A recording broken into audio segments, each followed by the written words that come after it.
Hello, y'all. Hello, y'all. Hey, everybody. It's Tony D here. This is Tony D's new channel, and today I want to wish a very, very belated happy birthday to Miss Stevie Nicks, born Stephanie Nicks, but she chose the name Stevie, a sign right there of how she deviates from gender norms with her name.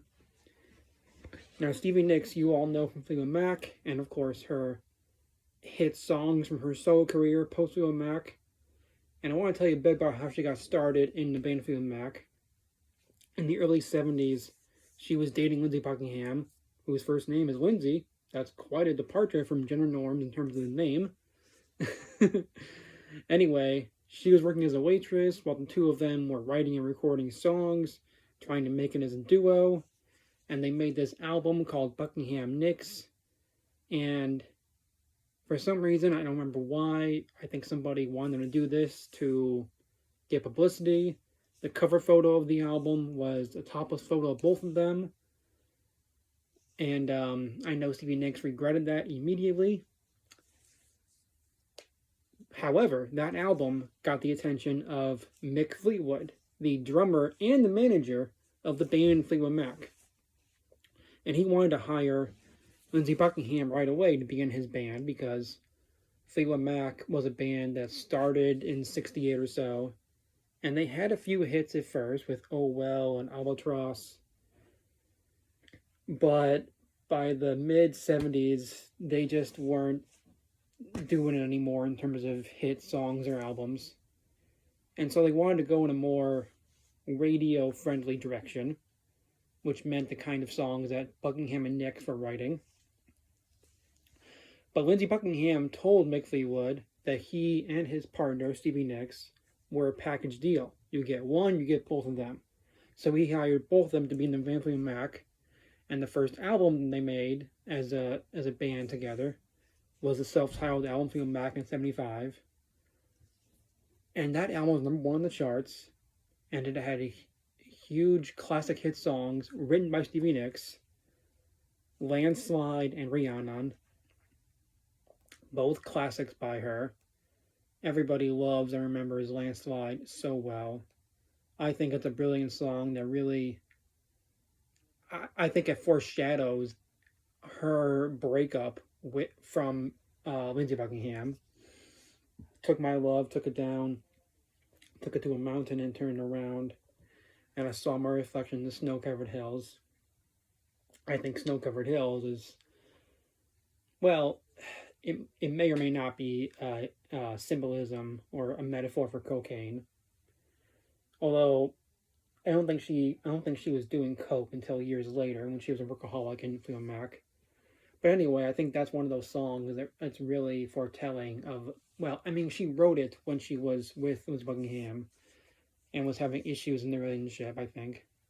But I think it's pretty clear from those lyrics that she was that she already knew that her relationship was gonna end soon and there was no more love in it.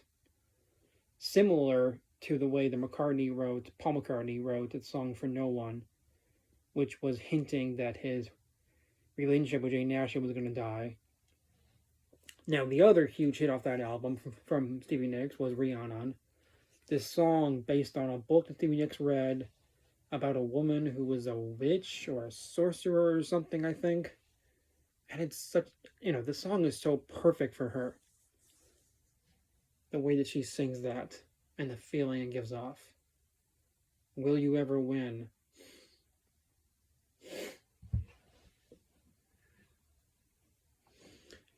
And then, of course, after that, they make the album Rumors, where 3 of the couples of Fleetwood Mac break up. Lindsay and Stevie, Christine McVie and John McVie, Mick Fleetwood, and Jenny Boyd break up. And on that album, Stevie Nicks wrote the #1 hit single, Dreams. It was the only #1 hit single that Fleetwood Mac ever had, and she wrote that. I remember seeing the VH1 Classic Album series, where they would dedicate an hour-long documentary to a classic album. And on the episode about Fleetwood Mac's Rumors album, Stevie Nicks said that she just was busy with the sessions for the album and just went into a room, and then the words, the song "Dream" just came out of her, and she was just writing about all the feelings going on with the group at that time. It's a really brilliant song. Thunder only happens when it's raining. Players only love you when they're playing. Now I want to get to post Fleetwood Mac and mention her brilliant debut solo album, Belladonna. I believe the word belladonna is Italian or Latin for beautiful lady, which she definitely is. I also want to mention that for a bit. When she joined the band in '75, she was very insecure about her looks and sadly got a breast implant surgery, which honestly she didn't need. Because if you look at that topless photo of her and Lindsey Buckingham on the Buckingham and Nicks album cover, there's no problem with that department at all. She didn't need to add more to her chest at all. Not to get too graphic, but I will. I will be honest there. And then sadly, 15, 20 years later, she was a complete addict of cocaine and possibly harder drugs. And that caused the implants to explode. I know it sounds really gross to say and think about, but if I could talk to her, I would tell her you didn't need help in that department. But anyway, I love this album so much.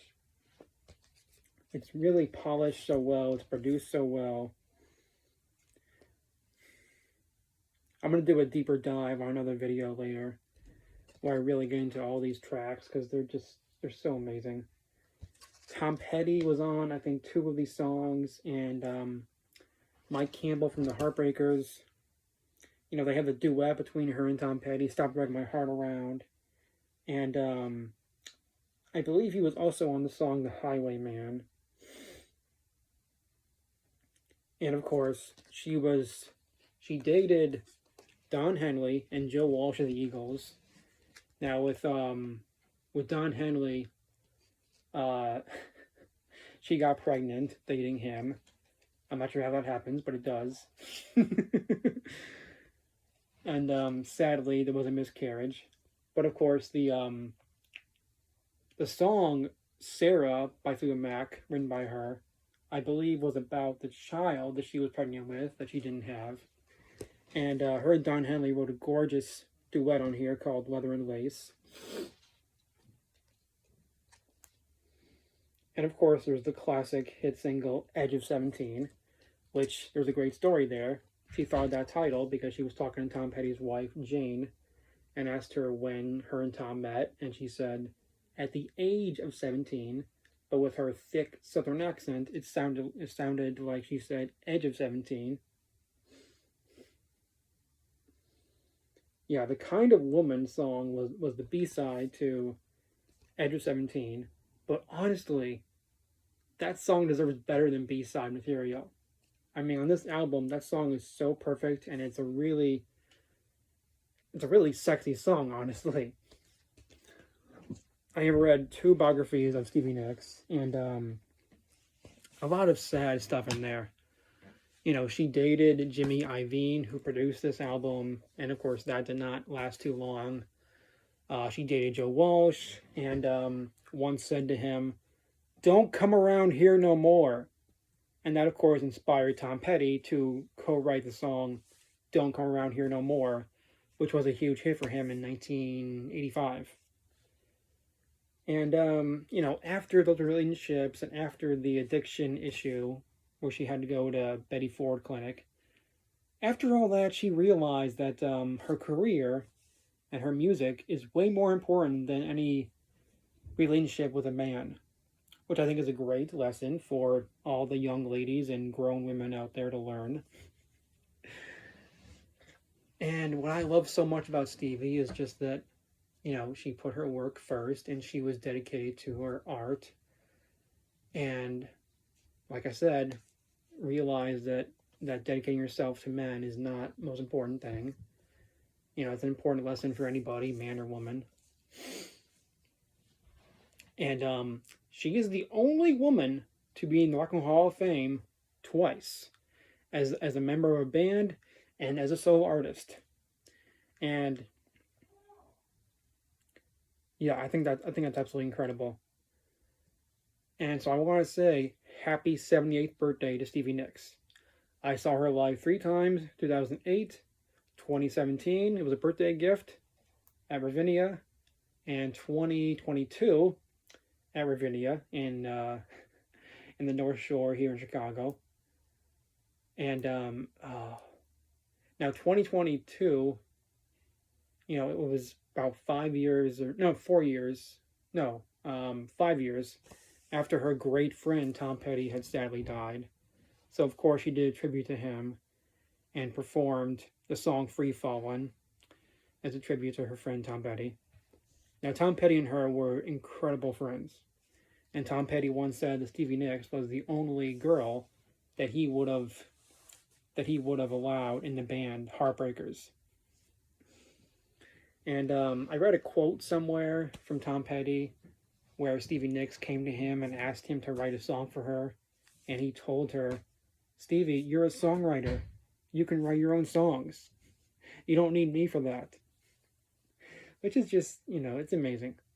Tom Petty was a great rock star, but there is no evidence anywhere of him ever saying anything degrading or demeaning to any woman, and he was clearly such a great guy with women.